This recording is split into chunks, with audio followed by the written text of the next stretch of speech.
हमारे विपक्षी दल और मुख्य रूप से कांग्रेस पार्टी ऐसा प्रतीत होता है कि अपना मानसिक संतुलन खो बैठे। निश्चित रूप से भारत की राजनीति के लिए एक बहुत दुखद संकेत है। मोदी जी के से मुकाबला करने के लिए एक ऐसा व्यक्ति चाहिए जो लाठी मारकर उनका सर फोड़ सके। रणदीप सुरजेवाला जी का भी वह बयान सुना होगा। आपत्तिजनक, अशोभनीय और अभद्र शब्द का प्रयोग कर रहे हैं। ऐश्वर्या राय बच्चन जी के लिए किस प्रकार के शब्दों का प्रयोग किया था याद करिए। शशि थरूर जी ने 19 नवंबर 2017 को जब मिस वर्ल्ड का खिताब मानुषी छिल्लर को मिला था तो यह मजाक उड़ाया था। हमारे विपक्षी दल और मुख्य रूप से कांग्रेस पार्टी ऐसा प्रतीत होता है कि अपना मानसिक संतुलन खो बैठे।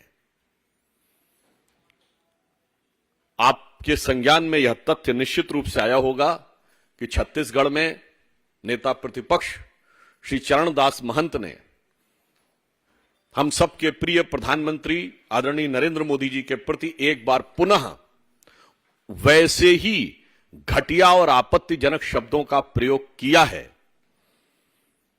जो निरंतर कांग्रेस कहती चली आ रही है। प्रधानमंत्री जी के प्रति जो ईर्ष्या है, जो द्वेष है, जो कम होने का एहसास है, उसके कारण से ऐसे बयान निश्चित रूप से भारत की राजनीति के लिए एक बहुत दुखद संकेत है। बताइए, उन्होंने ये कहा कि मोदी जी के से मुकाबला करने के लिए एक ऐसा व्यक्ति चाहिए जो लाठी मारकर उनका सर फोड़ सके।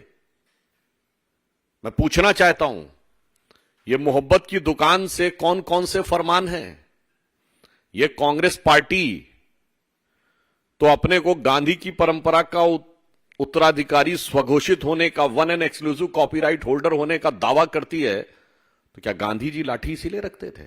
और इतना ही नहीं है, यह कोई सहज रूप में उनके मुंह से निकला हुआ कोई फिसला हुआ शब्द नहीं है। उसके बाद के कई वाक्यों में निरंतर उसका एक्सप्लेनेशन, उसकी व्याख्या की गई है और यह आज से नहीं चल रहा है।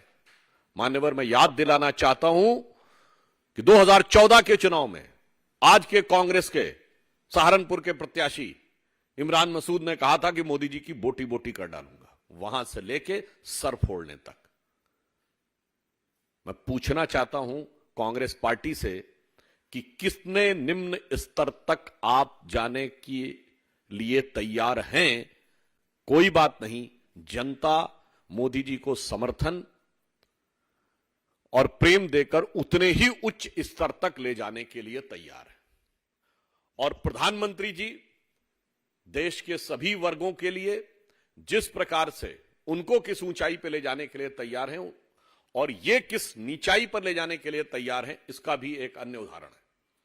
आपने कांग्रेस के वरिष्ठ नेता रणदीप सुरजेवाला जी का भी वह बयान सुना होगा जिसमें वो हमारी पार्टी की वरिष्ठ सांसद हेमा मालिनी जी के लिए किस प्रकार के आपत्तिजनक, अशोभनीय और अभद्र शब्द का प्रयोग कर रहे हैं जिसे किसी औपचारिक मंच से बोलना भी संभव नहीं है।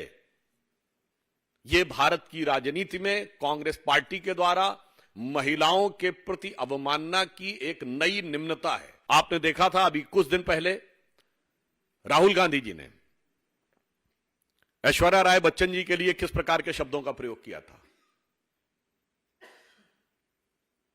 यहां मैं यह भी कहना चाहता हूं कि कांग्रेस को यह भी ध्यान रखना चाहिए कि हेमा मालिनी जी आयु में श्रीमती सोनिया गांधी जी की आयु वर्ग के समकक्ष है। क्या अपने से इतनी बड़ी महिला के लिए ऐसे शब्द का प्रयोग करना उचित है?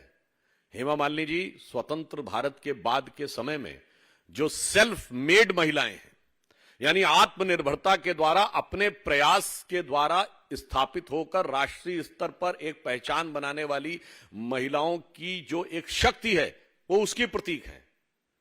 वो किसी अनुकंपा से बनी हुई, प्राप्त की हुई क्षमता की प्रतीक नहीं, अपनी क्षमता से महिला क्या स्थान बना सकती है उसके प्रतीक है। और हमारी पार्टी में निरंतर उसी महिला शक्ति को आगे बढ़ाने का प्रयास किया जाता है। परंतु कांग्रेस पार्टी के लिए मैं याद दिलाना चाहता हूं, कितनी बातें कही जाएं, राहुल गांधी जी ने, आपको यदि याद हो, 10 अक्टूबर 2017 को कहा था कि आरएसएस की शाखाओं में छोटे छोटे कपड़े पहन के महिलाओं को कभी देखा है क्या?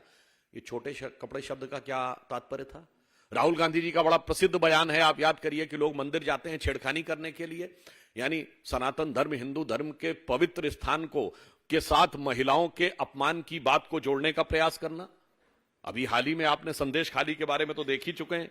यहां तक कि दिग्विजय सिंह जी का वो बड़ा प्रसिद्ध और कुख्यात बयान आपको ध्यान होगा, जो वो अपनी ही पार्टी की एक महिला पदाधिकारी के बारे में उन्होंने कैसा आपत्तिजनक बयान किया था। अभी पिछले वर्ष की तो बात है। कांग्रेस के वरिष्ठ नेता राजस्थान में शांति धारीवाल जी, जो ये कहते हैं, जब ये बात आई कि एनसीआरबी के डाटा के हिसाब से राजस्थान में सर्वाधिक रेप होते हैं, तो कहते हैं कि इसलिए होते हैं कि राजस्थान मर्दों वाला प्रदेश है। ये घृणित मानसिकता है महिलाओं के बारे में। याद करिए, शशि थरूर जी ने 19 नवंबर 2017 को जब मिस वर्ल्ड का खिताब मानुषी छिल्लर को मिला था, तो यह मजाक उड़ाया था कि चलिए इस समय हमारे चिल्लर को भी मिस वर्ल्ड का खिताब मिलने लगा। ये अपनी क्षमता योग्यता से वैश्विक स्तर पर स्थान बनाई हुई एक युवा महिला के बारे में उनकी टिप्पणी थी। श्री प्रकाश जायसवाल जी का वो बयान, बहुत पुराना बयान, जो उन्होंने महिलाओं के बारे में और नई शादी और पुरानी शादी के बारे में बोला था, यह दर्शाता है कि सोच क्या है महिलाओं के बारे में।